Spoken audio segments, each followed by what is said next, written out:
Bom dia, amigos do Twitter. Acabamos de gravar, de levar ao ar, ao vivo, o programa Duplo Expresso dessa quinta-feira, 8 de março, Dia Internacional da Mulher.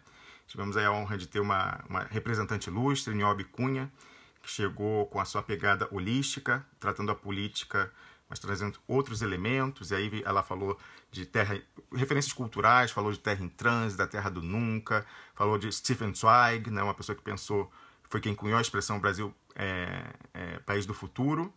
Recomendo fortemente que todo mundo veja a participação dessa semana da nossa comentarista de política, Niobe Cunha, com a sua pegada que é única. Não vejo ninguém tratar de política como ela trata. E antes dela, nós tivemos, mais uma vez, a honra de ter o nosso comentarista de assuntos estratégicos, assuntos geopolíticos, de política, de institucionalidade, enfim, de tudo que é relevante, o embaixador Samuel Pinheiro Guimarães. E ele falava da oportunidade, que é a última, do STF de garantir a presunção de inocência e, com isso, garantir o direito da cidadania brasileira de votar no presidente Lula, se assim quiser. Ou seja, que se confunde com rejeitar o programa que está aí do golpe. E é isso que eles temem. O problema não é com Lula, o problema é reverter o programa do golpe, que eles impuseram sem votação. Só com um golpe, aquela agenda regressiva ficaria. Então, eles querem eleições seguras, eleições sem risco, em que não haja a chance de um candidato viável que possa efetivamente alterar o que nós temos visto aí. E aí é com pesar que nós vemos a volta dos que não foram, né? A volta do tal do plano B, tentando se ensaiar de novo na mídia, agora em vez de ir para a Globo, né, que pegou mal, vindo para a blogosfera, então, a blogosfera dita progressista. Então, vira colunista de um blog, dá entrevista para outro. Eu me refiro, evidentemente, ao prefeito Fernando Haddad.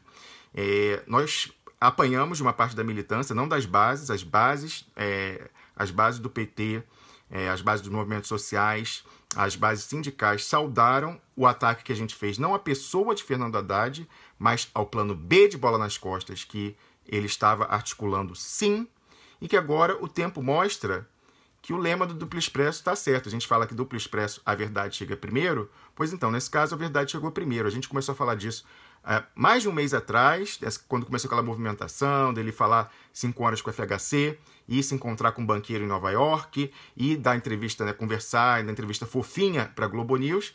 E aí agora ele é entrevistado ontem lá no Diário do Centro do Mundo, e a chamada é: eu não preciso de licença para conversar com Ciro Gomes. Porque os seus apoiadores tentaram fazer valer na rede social que ele teria tido aquele jantar a mando de Lula. Nós, que temos fontes muito boas, sabíamos que não, que todas essas movimentações dele não tinham a chancela de Lula, nunca tiveram. Ele tenta se articular de fora do partido, para se impor para o partido de fora para dentro, porque não tem respaldo das bases, ele é amplamente rejeitado pelas bases do PT, bases além do Twitter, né? Ele é muito forte no Twitter, mas de chão de fábrica, de chão de barro, de favela, aí parece que a coisa não é tão boa. Tanto assim que ele, pela primeira vez em muitos anos, fez o PT perder na periferia de São Paulo. Então, ele voltou a fazer um giro de mídia, agora na ala progressista, né? Antes tinha sido no PIG, que é o preferencial, era com quem ele falava quando era prefeito, e agora está tentando, né? Mantém lá uma coluna semanal no Nocaute, e ontem deu essa entrevista para o DCM. Então está querendo aparecer de novo, quer se colocar, mas ele realmente não tem respaldo nenhum interno. Isso, se vier a ser, vai ser uma imposição da cúpula que vai ter ampla rejeição das bases. Então é complicado, num ano já difícil, num ano já difícil, tentar fazer as pessoas engolirem um candidato que é amplamente rejeitado, e que isso seria, no caso, seria nem plano B, isso seria o plano FHC. Já tinha o plano FH, que era Fernando Haddad, e Ciro C. Então, Haddad e Ciro é o plano FHC. A gente quer o plano FHC, essas siglas trazem boa memória para o povo brasileiro. Nós do Duplo Expresso não concordamos com isso. No Duplo Expresso, o nosso compromisso é ir com Lula até o fim, porque não é nem nosso, é de todo mundo que nos acompanha. Porque nós sabemos que só Lula é a garantia de reversão do que está aí. Esses outros aí, eu não acredito não. E esses outros aí têm um perigo imenso de fazer como Emmanuel Macron e destruir por dentro a esquerda. Então, mais grave do que perder a eleição, possivelmente, ou ganhar perdendo, que seria ter presidentes que não vão reverter tudo o que foi feito, como se compromete o presidente Lula com o referendo revogatório. Mais grave do que isso seria o impacto no Partido dos Trabalhadores. O Partido dos Trabalhadores é o maior partido de oposição, é a maior voz institucional, a última, né, na verdade, com viabilidade em eleição majoritária para reverter o que está aí, e ganhando alguém dessa natureza, com uma política atucanada, isso vai causar um divórcio do partido, e essa pessoa vai ter o poder da caneta, então é muito difícil de resistir ao assédio, vai provocar o divórcio definitivo do Partido dos Trabalhadores com a sua base tradicional, abrindo espaço para ocorrer algo que ocorreu com o Partido Socialista francês, que tinha mais de 100 anos e foi simplesmente destruído nas últimas eleições, as eleições de 2017 na França, justamente pelo chamado holandismo, que era o ex-presidente François Hollande, impunha essa política de neoliberalismo envergonhado, um neoliberalismo que não ousa dizer o próprio nome. Aí fala, não, é de esquerda e de direita, né? O Emmanuel Macron foi lançado como sucessor, inventaram que ele era independente, mas na verdade o Emmanuel Macron significa o prosseguimento dessa política do holandismo, mas mais descarada ainda, porque agora ele fala realmente, ele se divorciou, saiu do Partido Socialista, fundou seu próprio movimento, que ele diz que não é nem de esquerda, nem de direita, mas é de esquerda e de direita. E aí, para dizer isso, esse diversionismo, né, todo mundo sabe, para tentar despolitizar a disputa, isso sempre interessa a direita na história. Há uma frase célebre a qual eu recorro, que fala, toda vez que alguém disser que não existe direita e esquerda, essa pessoa é de direita. E é verdade, porque esse discurso que tenta transformar o governo em uma questão técnica, ou seja, que tenta minimizar a dimensão política das decisões de governo, isso só interessa à direita, porque só a política pode fazer prevalecer os interesses da maioria sobre o interesse daqueles que tudo têm, que é o mercado.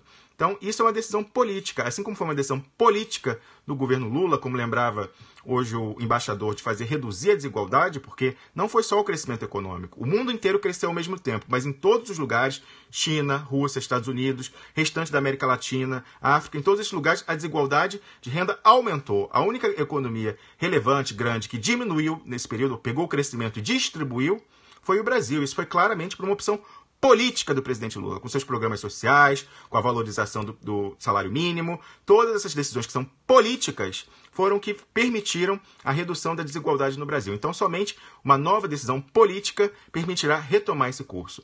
E nós não vemos um comprometimento com isso, não acreditamos com esses planos B de bola nas costas que têm sido articulados por aí. Nós ficaremos até o final, mesmo que sejamos os últimos, mas não seremos poucos não, porque a comunidade, que é a rede do Duplo Expresso, está com a gente e não aceita outro que não Lula de A a Z. Ainda mais nesse momento tão anterior. Nós aqui defendemos que se vá às últimas consequências, inclusive gere o impasse institucional de eles caçarem o presidente Lula já no meio da campanha, ou até mesmo de o Lula ser o candidato estando preso injustamente. É isso que será feito, porque com uma procuração, a candidatura dele pode ser homologada em convenção, já há exemplos disso, e ir com ele até o final, que ele deixe vídeos gravados e que o povo brasileiro veja que são essas instituições que são capturadas pela finança internacional e pelo Deep State americano que estão privando elas da possibilidade de eleger Lula. Isso certamente inviabilizará um governo golpista que eles elegeriam, golpista assumido ou disfarçado, que eles elegeriam em outubro de 2018. Então, a gente irá sim, a gente não pode blefar.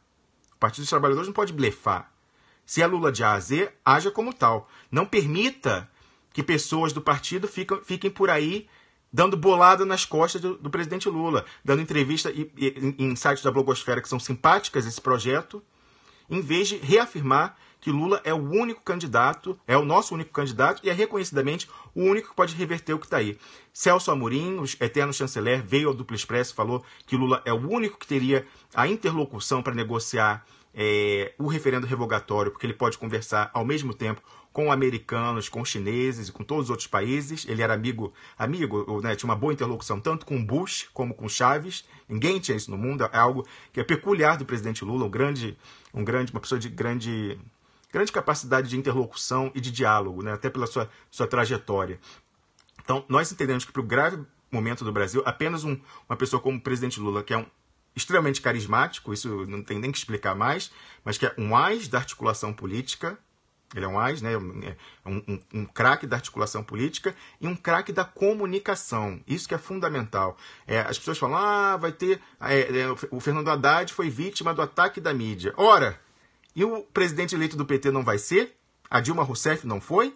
A Dilma Rousseff não tinha a mesma habilidade, evidentemente, que o presidente Lula de comunicação, e por isso não conseguiu se manter. O presidente Lula sofreu o mesmo ataque que ela durante o mensalão e conseguiu reverter. Por quê? Porque ele consegue ultrapassar o bloqueio e a sabotagem da imprensa golpista com a sua comunicação direta, que é genial com o pobre, com a sua base social, porque o presidente Lula sempre tem um discurso que é circular, ele começa falando de aspectos concretos, então fala, olha, sua vida aí não está boa, não está dando para comprar aquilo ali mais, não está dando mais para viajar de avião, e aí, a partir disso, ele faz uma abstração política, explica as causas políticas que estão por trás dessa degradação e termina voltando ao concreto, então fechando o círculo, dizendo que só com a retomada do Estado, com o referendo revogatório, com a sua eleição à presidência, será possível retomar aquele sentimento de prosperidade, de realização plena que nós vivíamos durante o seu governo, especialmente quando ele saiu do mandato com algo inédito, só 4% de rejeição, né? Era uma turma que cabia numa van.